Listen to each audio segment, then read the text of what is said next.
Genética y congénita es lo mismo.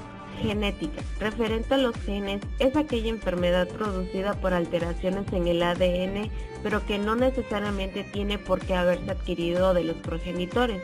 En muchos casos, el origen se debe a que uno o ambos padres son portadores de una alteración genética que es susceptible de ser transmitida a los hijos. En otros muchos casos, se desconocen las causas exactas por las que un síndrome genético se da en un individuo concreto sin haber antecedentes familiares.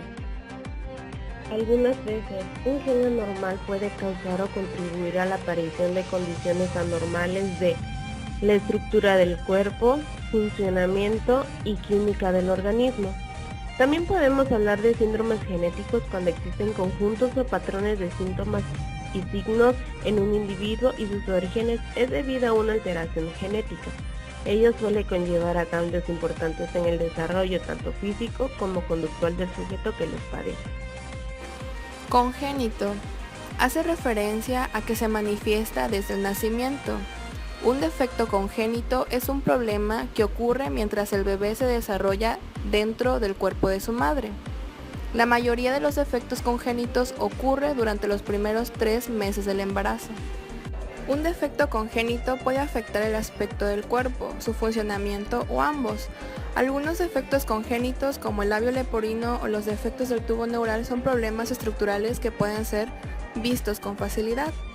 Para encontrar otros, como son los defectos cardíacos, los médicos usan pruebas especiales.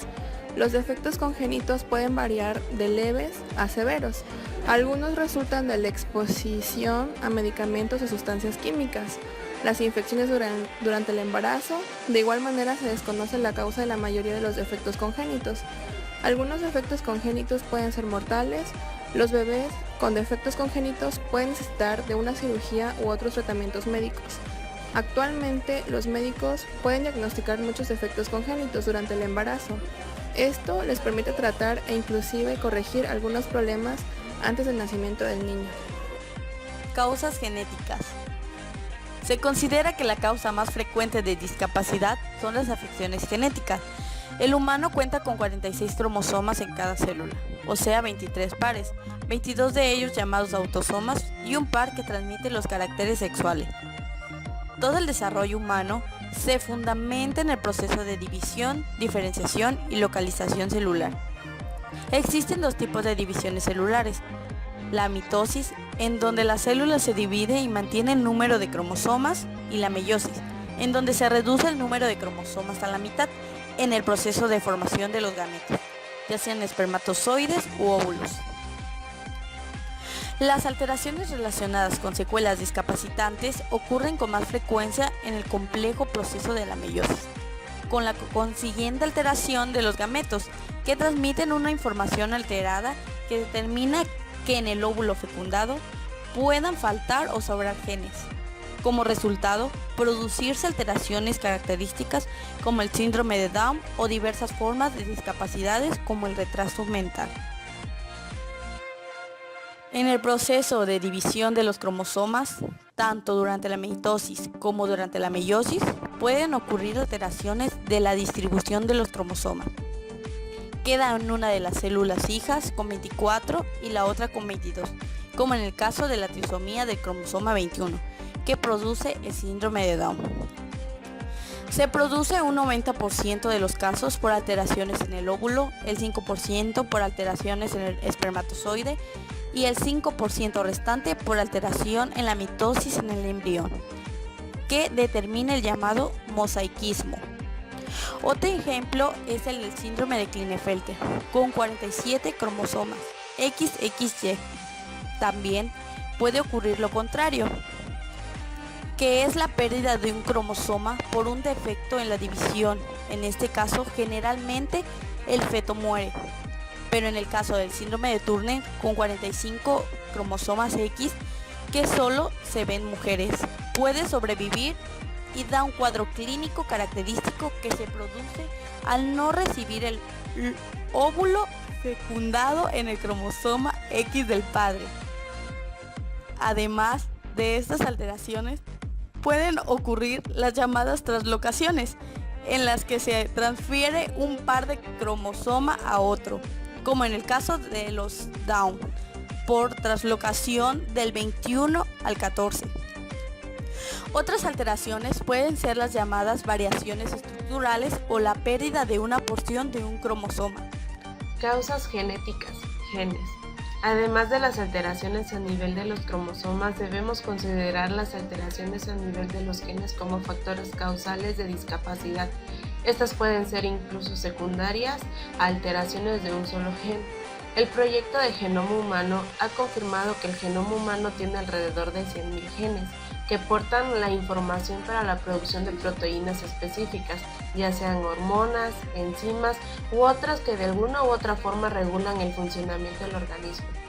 En cuanto a discapacidad, no solo los genes desempeñan un papel fundamental, en muchas ocasiones los mismos se expresan en interacción directa con la influencia del medio ambiente o pueden modificarse las consecuencias del defecto genético con un manejo adecuado del medio, como en el caso de la fenilcetonuria, en el que sin tratamiento el defecto genético produce un severo retraso mental, pero que con tratamiento puede evitarse el daño cerebral si el diagnóstico se hace precozmente. Cuando el problema se encuentra en una alteración de la información que porta el gen, se emplea el término mutación, que puede ocurrir espontáneamente o ser inducida por factores externos, como las radiaciones, medicamentos, sustancias químicas, virus, etc. La mutación puede pasar a formar parte del código genético de la persona y, por tanto, ser transmitida a su descendencia a través de los óvulos o de los espermatozoides. Existen diferentes formas de transmisión de la información genética a la descendencia. La autosómica recesiva, en la que para que se exprese la alteración, el niño debe recibir la información del gen anormal tanto por el padre como el de la madre, como en el caso de la enfermedad de Sech, que produce un trastorno neurológico progresivo caracterizado por déficit visual y retraso mental, y la herencia autosómica dominante. En ellas las manifestaciones clínicas son causadas por un alelo anormal. En esta variedad, la persona no afectada no transmite la descendencia. Usualmente se expresa más como un defecto estructural que como un déficit en sí. Causas genéticas ADN. Por último, debemos mencionar como causa de discapacidad la herencia de defectos ubicados a nivel del ADN mitocondrial. La mitocondria presente en el citoplasma de la célula tiene características especiales. Son las encargadas de la producción de energía y tiene sus propios ADN. Un defecto en los mismos produce un trastorno en la producción de energía, como ejemplo la encefalopatía mielopática mitocondrial, desorden progresivo que determina demencia. Los defectos a nivel del ADN mitocondrial pueden también causar déficit visual, auditivo, convulsiones, trastornos motores, etc. Las afecciones son transmitidas por la madre en el citoplasma del óvulo a sus hijos, tanto varones como hembras.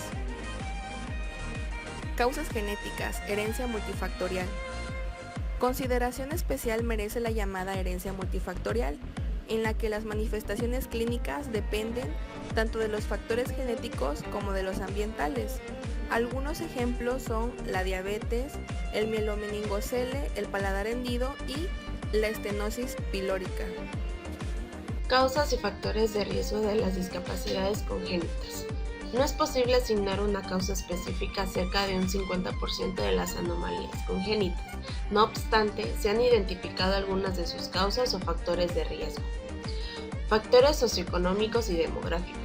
Aunque los ingresos bajos pueden ser un determinante indirecto, las anomalías congénitas son más frecuentes en las familias y países de ingresos bajos.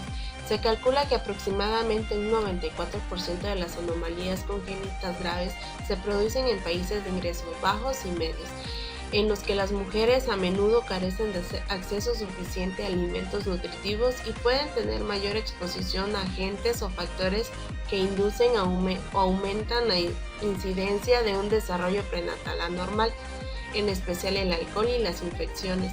La edad materna avanzada también incrementa el riesgo de algunas alteraciones cromosómicas, como son el síndrome de Down, mientras que el riesgo de determinadas anomalías congénitas del feto aumenta en las madres jóvenes.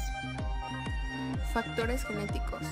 La consanguinidad aumenta la prevalencia de anomalías congénitas genéticas raras y multiplica casi por 2 el riesgo de muerte neonatal e infantil, discapacidad intelectual y otras anomalías congénitas en los matrimonios entre primos hermanos.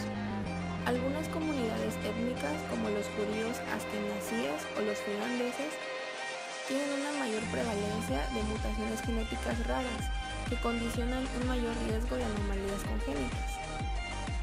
Infecciones.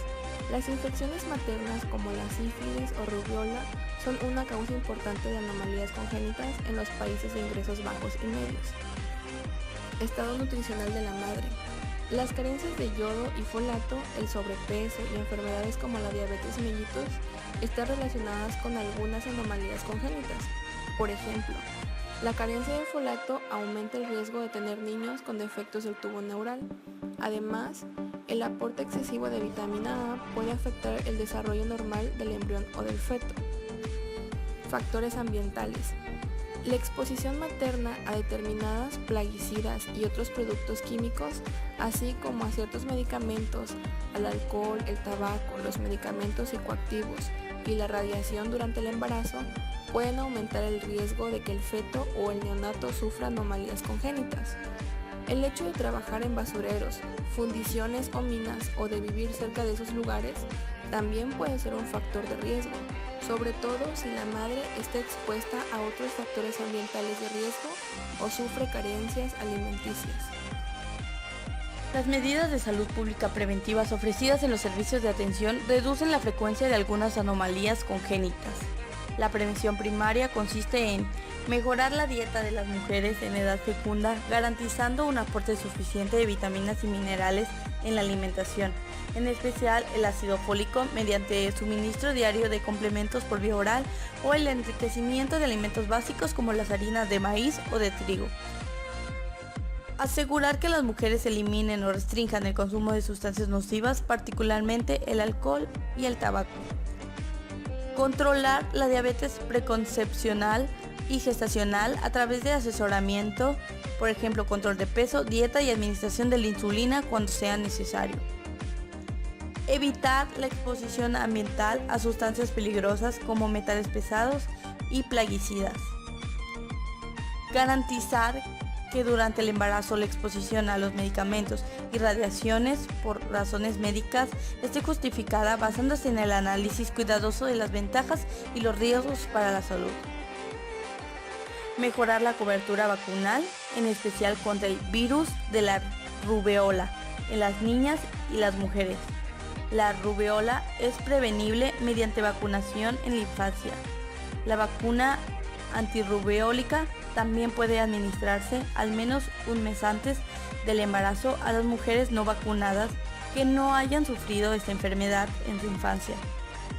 Aumentar y fortalecer la formación del personal sanitario y de otros interesados en el fomento de la prevención de las anomalías congénitas.